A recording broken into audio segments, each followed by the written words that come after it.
പനിയുണ്ട് മേഡം, ചെറുതായിട്ട് നല്ല ബോഡി പെയിൻ ഉണ്ട്. എത്ര ദിവസമായി? ഇന്നലെ തുടങ്ങിയിട്ടുണ്ട് മേഡം. മൂക്കൊലിപ്പുണ്ട് മേഡം. തലവേദന? ചെറുതായിട്ട് തലവേദനയുണ്ട്. ചുമയൊന്നുമില്ല മേഡം. വയറ്റുവേദന? അങ്ങനെയൊന്നുമില്ല മേഡം. ഛർദിക്ക് വന്നിട്ടില്ല? ഇല്ല മേഡം. മൊത്തം 2 ദിവസമായി.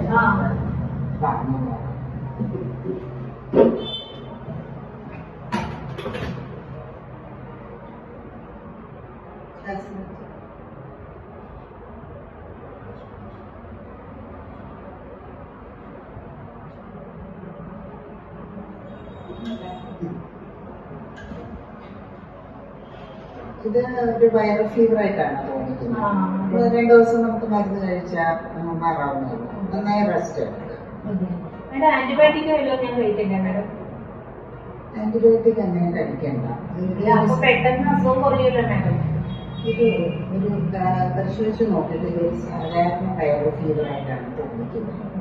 അപ്പൊ ഒരു വൈറസ് കൊണ്ടുണ്ടാവുന്ന ഒരു പിന്നെ പനിയില്ലേ, അതിന് ആന്റിബയോട്ടിക് എന്നാലും നമുക്ക് തെറ്റിദ്ധാരണയാണ് എല്ലാ പനിക്കും ആന്റിബയോട്ടിക് വേണമെന്ന്. ഡോക്ടർമാരുടെ കുറിപ്പില്ലാണ്ട് നമ്മൾ ഒരിക്കലും ആന്റിബയോട്ടിക് കഴിക്കുക. ഞാൻ ഓർത്ത് മെഡിക്കൽ സ്റ്റോറിൽ പോയി ഗുളിക വാങ്ങിച്ചു കഴിച്ചാലോ? നമ്മൾ ഇപ്പോൾ മെഡിക്കൽ സ്റ്റോറുകാർ ഡോക്ടർമാരുടെ കുറിപ്പില്ലാണ്ട് ഇപ്പൊ ആന്റിബയോട്ടിക് കൊടുക്കണമെന്ന് കർശനമായ നിർദ്ദേശമുണ്ട്. അപ്പോൾ അത് സാധാരണ ഒരുമാതിരി ഒരു മെഡിക്കൽ ഷോപ്പ് ഇപ്പോൾ ഡോക്ടർമാരെ കുറിപ്പില്ലാണ്ട് കൊടുക്കില്ല. പിന്നെ അഥവാ നിങ്ങളുടെ കയ്യിൽ നേരത്തെ ഉള്ള ആന്റിബയോട്ടിക് ഉണ്ടെങ്കിൽ 2 ദിവസത്തേക്ക് കഴിക്കാം. അത് വളരെ ഒരു പിന്നെ തെറ്റായ പ്രവണതയിൽ അത് ഗുണത്തേക്കാൾ ഏറെ ദോഷം ചെയ്യും. നമ്മൾ ഈ പ്രത്യേകിച്ച് കുട്ടികൾക്ക് 2-3 ദിവസം ആന്റിബയോട്ടിക് കഴിക്കുക, അത് ഡോസ് അനുസരിച്ച് അല്ലാണ്ട് നമുക്ക് തോന്നുന്ന പോലെ കഴിക്കുക, 2 ദിവസം കഴിഞ്ഞാൽ നോക്കുക, ഇതെല്ലാം നമ്മുടെ ശരീരത്തിന് വളരെ ഹാനികരമാണ്. അത്യാവശ്യ ഘട്ടങ്ങളിൽ മാത്രം ഡോക്ടറിന്റെ കുറിപ്പോടെ മാത്രം ഇത് കഴിക്കുക, ആന്റിബയോട്ടിക് കഴിക്കുക. ഇല്ലെങ്കിൽ എന്ത് പറ്റണമെന്നാണ് നമ്മൾ പിന്നീട് നമുക്കൊരു ആവശ്യഘട്ടത്തിൽ ഡോക്ടർമാരിൽ നിന്ന് ആന്റിബയോട്ടിക് മരുന്നുകൾ ഏൽക്കാണ്ട്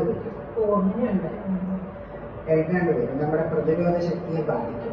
അപ്പൊ പിന്നെ വീണ്ടും അതിനെക്കാട്ടും വീര്യം കൂടിയ മരുന്ന് എഴുതാൻ നിർബന്ധമില്ല. അപ്പോൾ ഒരിക്കലും ആവശ്യമില്ലാതെ നമ്മൾ ഈ ആന്റിബയോട്ടിക് കഴിക്കരുത്. Okay, thank you ma'am.